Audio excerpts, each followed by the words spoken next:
Do you have kids ages 7 and under and are looking for a multi-sensory, hands-on approach to learning? I encourage you to check out EduPlay Learning. It includes a ton of activities, ideas, engaging videos with Miss Christine, and all the supplies and materials delivered right to your door, in addition to a community that's going to support you and encouraging you, and endless moments to make memories that will last a lifetime. Check out EduPlay Learning on Instagram for more info and ways to sign up. Link is in the show notes below. Welcome to the Educating Kids and Connecting Families podcast. I'm your host, Christine Furman, a homeschool mom, entrepreneur, and educator with over 20 years of experience in the areas of elementary and special education. It's my mission to provide your family with encouragement, inspiration, and connection. I'll equip you with resources and expert advice to help you effectively educate your kids in a fun and meaningful way. If you value education, quality family moments, and community, you're in the right spot. We'll discuss all things parenthood, education, homeschool, ways to balance it all, and so much more. Join us each week as we empower you to raise kind, confident, and independent kids while building community and connection. Welcome to episode 44 of Educating Kids and Connecting Families. I'm your host, Christine Furman, and I just want to say thank you so much for being here with us today. Well, with Halloween approaching, I wanted to share some tips and tricks to keep your kiddos safe. I talk about this often, trick-or-treating is upon us, different trunk or treats, lots of candy, lots of sugary treats. And what are some ways to keep our kiddos safe during that trick-or-treating time? And what do we do with all of that candy? So we're going to talk about that today. And we're going to talk about other treat options to give out that may not be food, so non-food items, and just overall safety, and then even some games that we're going to be able to play. So some different activities, pumpkin carving. We're just going to talk about it all today. And I am so excited to share this information with you. So for us, we're not huge Halloween people. We partake in some festivities. We attend trunk or treats. My kids love to get dressed up. They love to get dressed up all year. And a lot of times for Halloween, it is just an opportunity for them to choose a costume. A lot of times it's a character that they are really into that year. And they get to get that costume. And then my son, he'll wear that costume all year long. So for him, it's like, oh, I'm going to be this year, it's Sonic. So he has his Sonic costume and he's been wearing that since we got it, and it's just so fun to be able to see them have this opportunity where they can just dress up and have fun. And my daughter, she is into animals. So for the past few years, she has really done a lot of different animals, dogs and wolves. And this year she's going to be a butterfly. So I just love seeing them just have fun with that aspect of it. But we don't do a lot of scary stuff. We don't do a lot of gory things. We decorate with like pumpkins and scarecrows. That's kind of the extent of our Halloween. And we really do love just partaking in the festivities in our neighborhood. Trick or treating within our neighborhood has become one of our favorite traditions because a lot of the kids that come to our house, they love to play in the front yards between our neighbors. And it's just so fun to see all the kids having a good time playing, but then just continuing to see them grow up too. And it's like, oh my goodness, look how big they're getting and look how tall and look how much they're learning and growing. And so I just love that neighborhood community family feel that we have in our neighborhood. And I know that for me as a kid, that was not something that I had. I did not grow up in a neighborhood. I didn't have neighborhood kids. So we lived out in the country ish. We had about 10 acres. So I didn't really have neighbors right there next to me. So this is something that I did want for my kids. I wanted them to have that neighborhood kind of feel and that community. And I'm so grateful that we do have that. So when it comes to trick or treating, my one neighbor, she does potato soup and hot dogs wrapped up like mummies. So she does a lot of the food. I have some festive dips and drinks that we have, and we just have this fun time getting together. So we eat before we go trick or treating, and we all get together. We have a nice meal before we go. And then all the kids get dressed up in their costumes. And then we take that big neighborhood picture, which I do love. And then we all go out as a group. So it has turned into a fun tradition for us and just something that we look forward to. And for us, I know there are people listening from all over. One, I would love to know, do you guys go trick or treating and where do you go? So, is it something that you and your family do? And do you go in your neighborhood? Do you maybe go to a family or friend's house? I know for whenever we were younger, we didn't have a neighborhood. So we went to our family's house, our grandma's, and we got little buckets there. And then we went to a different neighborhood because we didn't live in a neighborhood. But for us now, we do have this neighborhood feel. So we're able to trick or treat here. Or maybe you attend trunk or treat events or other Halloween events, or maybe you don't go trick or treating at all. And I have definitely seen this trend happening more and more, or maybe I just am becoming more aware of it now. This may have been happening for a long time, but I do understand, everyone has different situations and you're going to go different places, you're going to do different things. But what I'm excited to talk about is really that safety. So if you do go trick or treating, what are some of the things that we can do so we can keep our kids safe? Because it can be a scary night for sure, because there's kids all over the roads and there are still cars driving on the roads. We had a couple incidents with our group. I mean, we have a large group and we have cars. We have a smaller neighborhood, but still plenty of cars driving on our roads, especially during Halloween. It's like, why are we driving so fast? Number one, why are we not paying attention? I mean, cars, you should know that there are going to be trick or treaters out and, young kids out. But that's the thing. Number one, cars can't always see our kids if they're in a darker costume. I mean, the person driving the car can be distracted, could not see. Maybe there's kids all over the place, all over the road, and a kid darts out in front of them. This has happened because one, if a costume is interfering with our kids' vision, they're not aware of their surroundings and where they're at, and they could just go out into the street and they could run out in front of a car. The other thing is, when our kids are excited, like this is an activity where you think like, "Oh my gosh, everyone's out. We're having a good time. Everyone's just walking around." Sometimes they may forget that like that's still a road. Even though we're walking on the road, we're going back and forth through the houses. They just get wrapped up in that excitement and like, "Oh my gosh, I got to pay attention for cars." So for us in our group, we have a very large group. We have adults throughout the group, and ideally it would be great if adults were in the front and adults were in the back and then adults are in the middle. So ideally it's, allowing our group to kind of spread out because we have older kids, we have younger kids, and kind of keeping our kids within those parameters, of the adults. And then the adults in the front are watching for cars, the adults in the middle, we're all just kind of corralling our kids. So then that way they can all stay together, but still we know that everyone's going to be going at different times. So just kind of keeping those things in mind whenever we are going out with our kids, making sure that someone is with our kids in the front of them, making sure that, if they are crossing, that it's very clear that there are no cars coming or we're stopping the vehicles. I know we've done that before. I just stand in the middle of the road and I say, "Go ahead, all kids go across," because a car is going to see an adult. It is very difficult for a car to see a child, especially at 6 o'clock, 7 o'clock, 8 o'clock at night.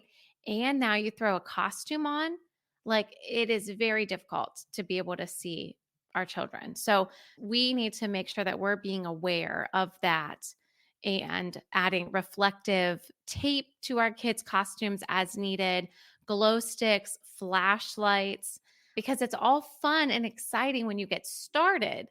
But then by the time you're done by 7, 8 o'clock, it is dark.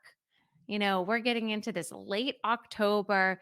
It's getting dark much sooner, especially here in the US. And it is hard to see our kiddos. So these are some big things to kind of keep in mind. Definitely those flashlights, glow sticks, even if you had glow sticks around your kiddos, like the bracelets, the necklaces, a headband. Another thing is making sure that your kids are easily identified in a group, because if you do have a large group and your child runs up with another child, and then you're looking around because everyone is trying to keep an eye on all the kids, right? But you ideally are most responsible for your kids, right? Of course, I'm going to make sure I'm watching out for all of the kids. Hey, where's this one? Hey, do you know where they're at? Are they still with our group? I am that mom. Like, where's everyone at? But I still want to be able to quickly and easily identify my two children right away, no matter what.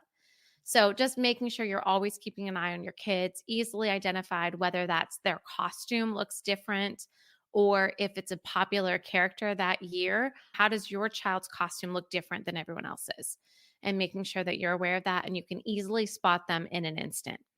The other thing is the masks. Our kids wearing different masks, it's hard for them to see, and just safety. I mean, I am just even thinking about not only the safety of us being in a safe neighborhood and walking with a group, but guys, just in general, safety for our children.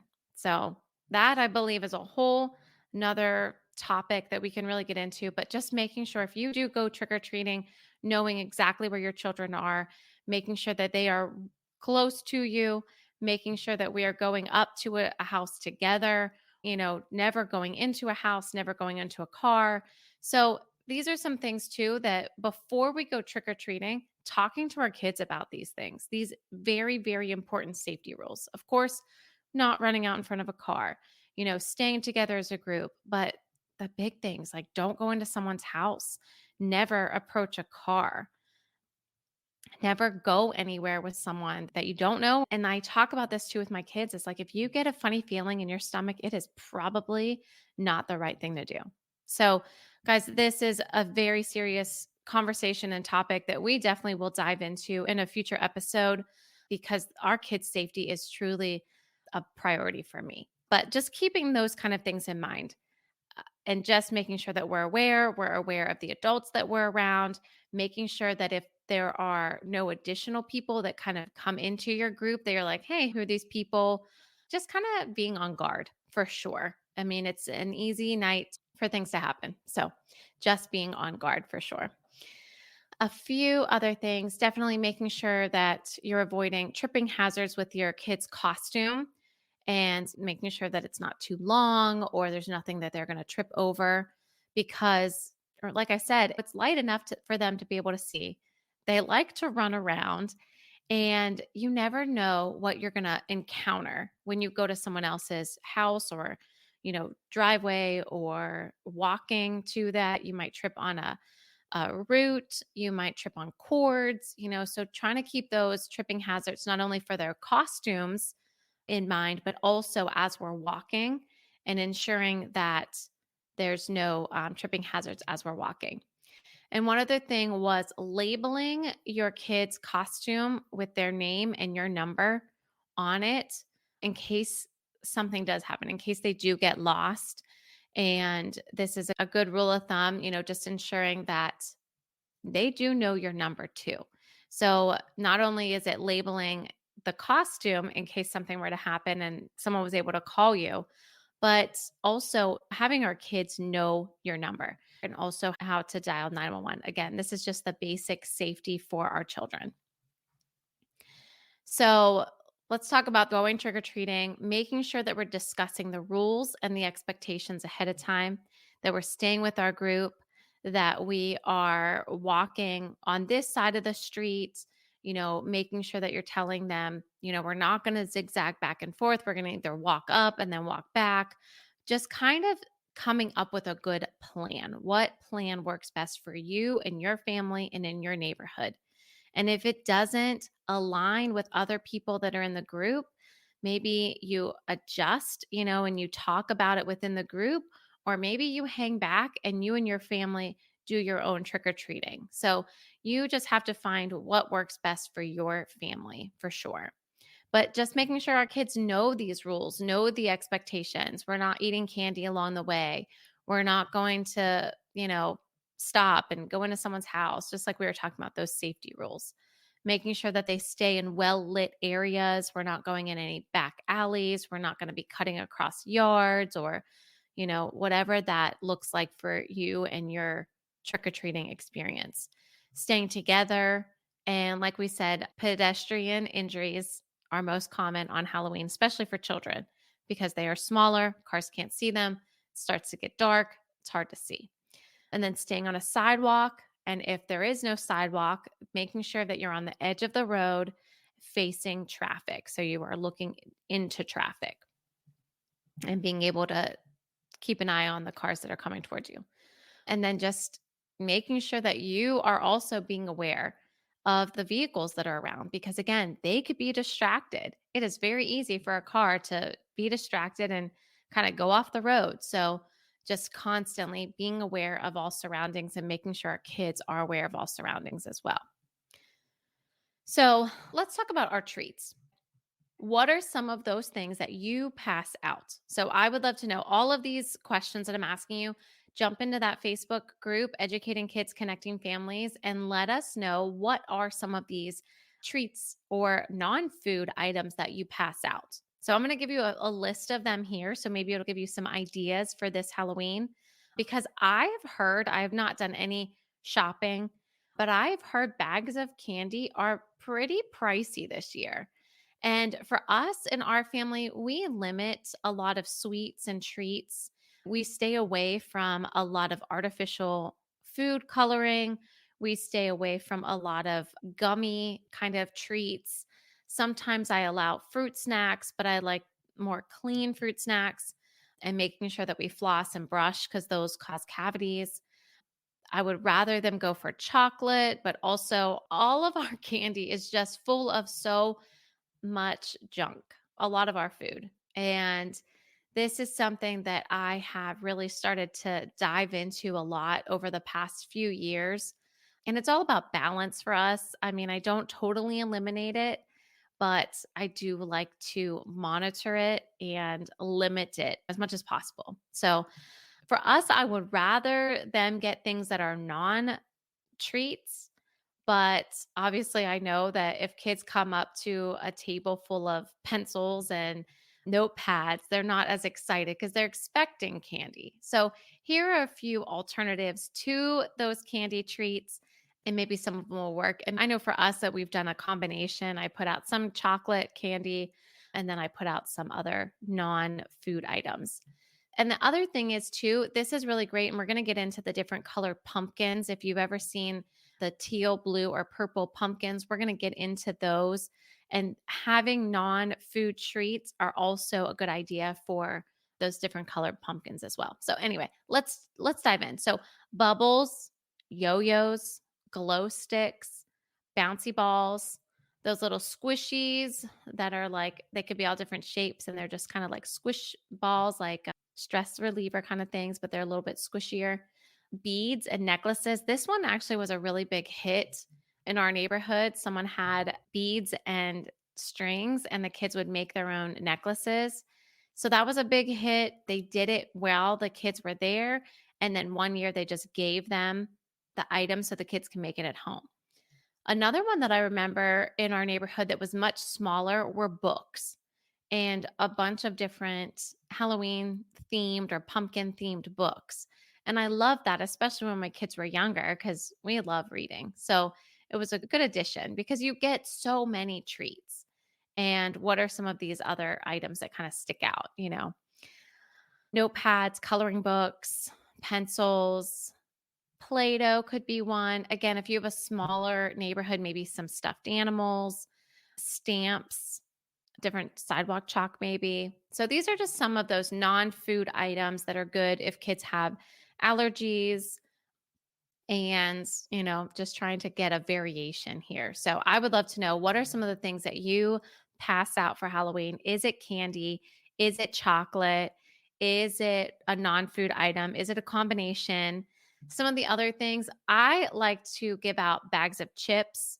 popcorn, pretzels, things like that. I remember as a kid, like we would get a variety. We would get a ton of candy, but then we would also get little bags of chips. And those, they just made me so happy because that's what I was allowed to take in my lunch for the next however long until we ran out of them. And I just love that aspect of like, oh, I get to like pick a bag of chips, or pretzels, or now it's so much easier. We've got Costco and we've got Sam's and we just get those big boxes, but I don't know, it was like kind of a special thing for us at that time. But the other thing you could do is like fruit snacks. Other things I like to do is drinks, so water, because as our kids are walking around, they are so thirsty.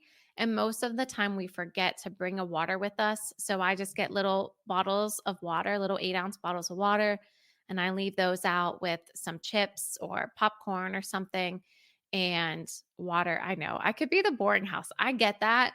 But also, I am just trying to fight for our kids, make sure they don't get too many cavities. So, those are the things that I like to leave out, but I would love to know what are some of the things that you like to leave out. But we talked a little bit about these different colored pumpkins.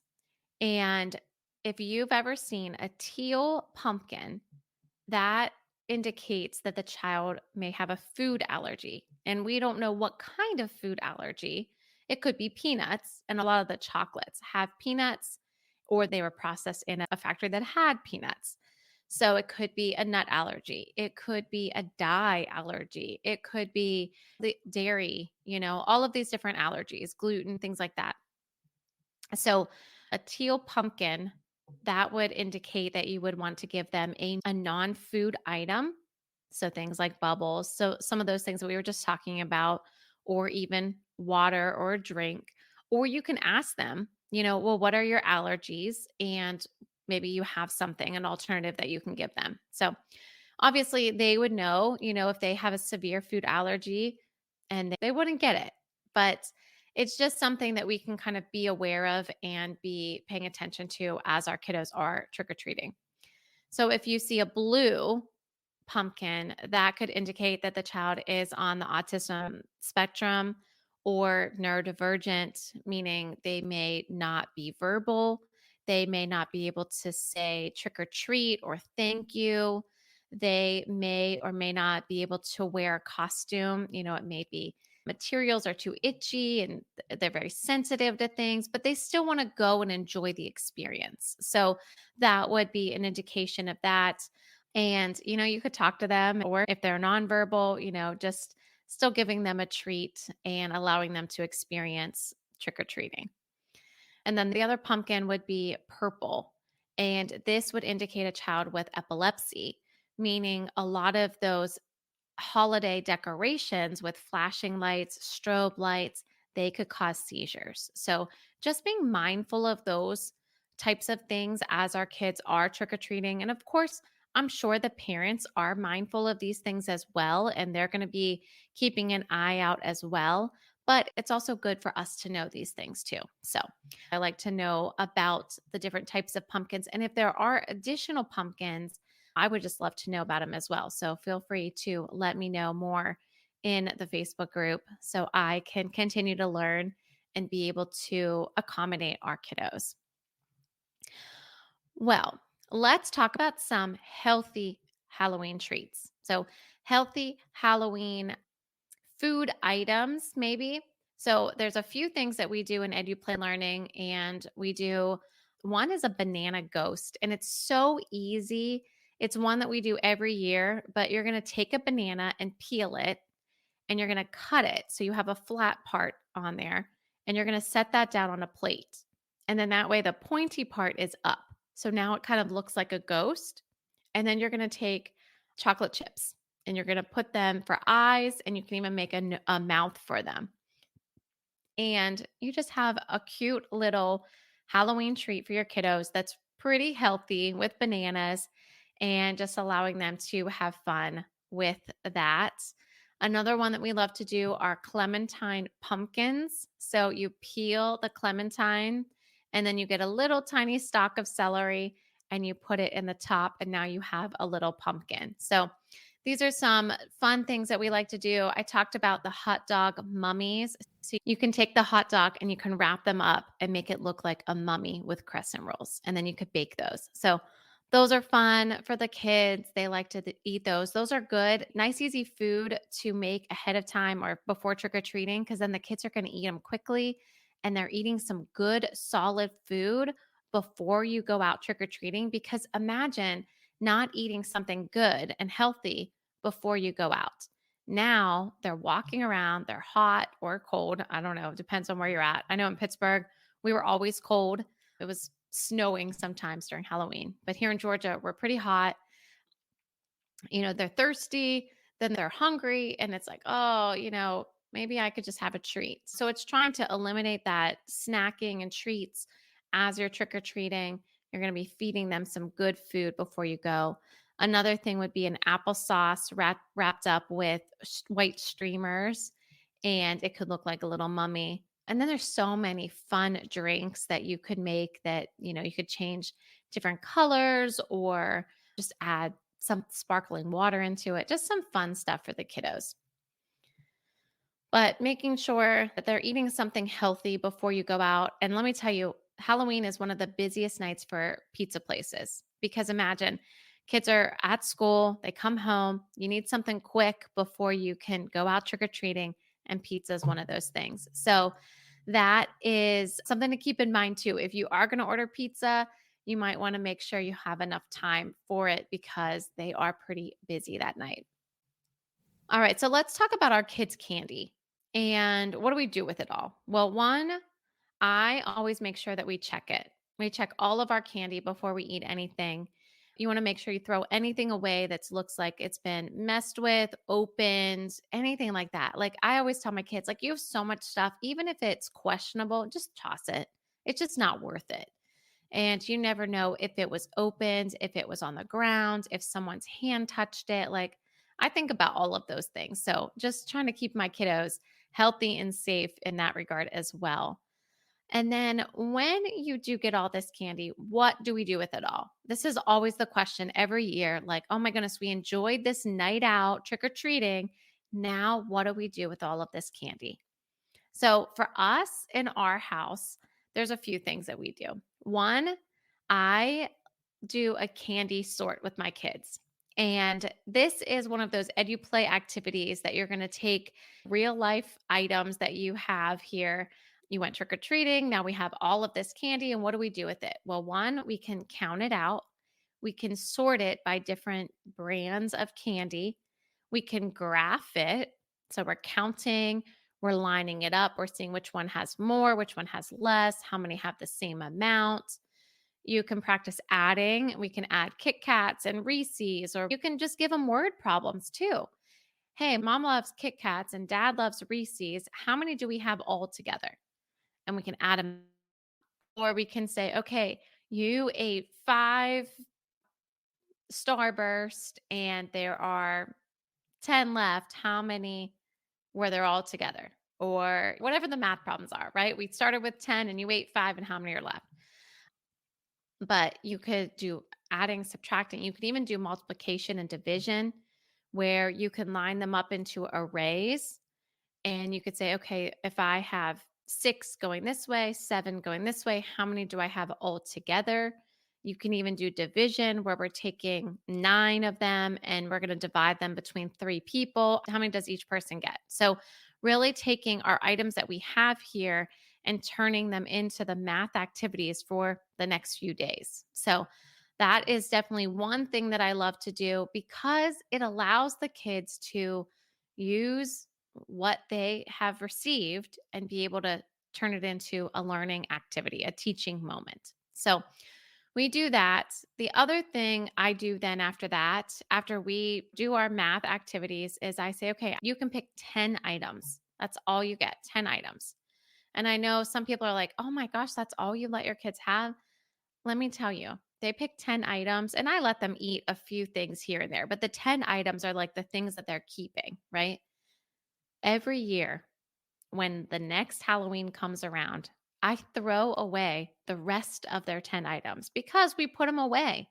And a lot of times they forget about them and they sit there. So even those 10 items, they don't even get eaten all the time because my kids have treats throughout the week, the months, they are definitely not lacking, but we do monitor it because I know, and this is another episode as well, is about the sugar. Pay attention to your kids' behavior after they have sugar.